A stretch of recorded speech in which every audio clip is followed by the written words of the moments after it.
Hello and welcome to my presentation on the Mannheim bow.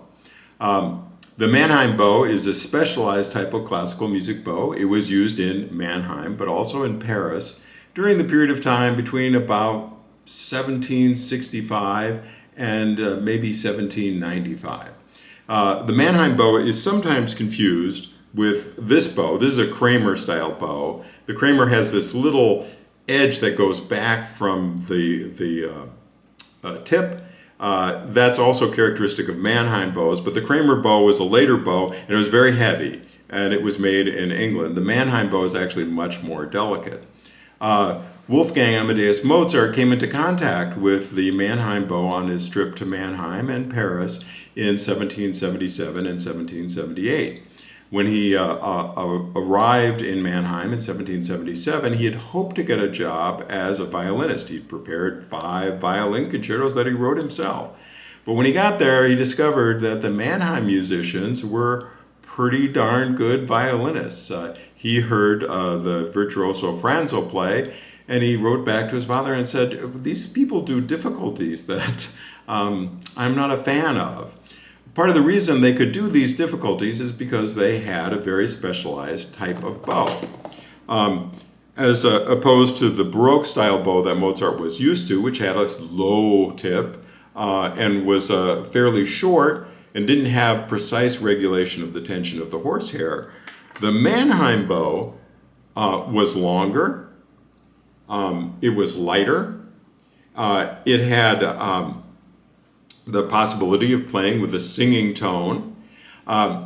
It was oftentimes very fancy. You can see this one has a bone frog with all sorts of curlicues on it. Again, it has that funny little wood part coming back from the tip. I think this was just decorative. The bow had a lot of advantages over the Baroque bow. It made an even sound from one end to the other. It could make an even articulation between a down bow and an up bow.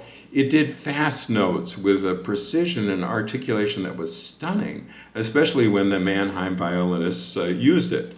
In their opera orchestra, they had 20 violinists, and they could all do this exactly, precisely together. When we listen to Mozart's opera that he wrote for the Mannheim Orchestra once it made its way to Munich, this is the opera Idomeneo, you can hear in the overture there's these amazing runs of 16th notes that the violins do precisely together. There are a lot of other features of the Mannheim bow that Mozart uses in his opera. It was a very expressive bow, so it could sort of mimic the expressions of the singers.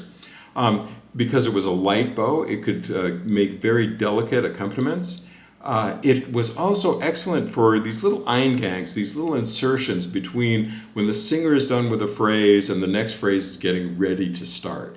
So you can hear the violinists in the background doing these really busy figurations that sort of keep the action going. The Mannheim bow eventually made its way to Paris. This one is from Paris in 1775.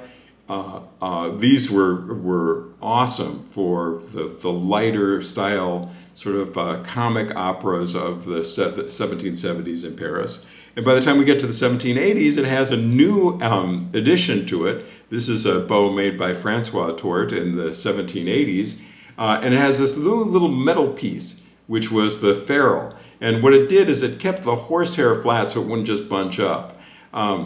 So the Mannheim bow has a lot of the improvements that we associate with the Kramer bow or the modern bow, but it was a completely different creature, and it created sounds that were absolutely unique for the time. Listen to them when you listen to Mozart's opera, not just Idomeneo, but his later operas like Così fan tutti and The Marriage of Figaro.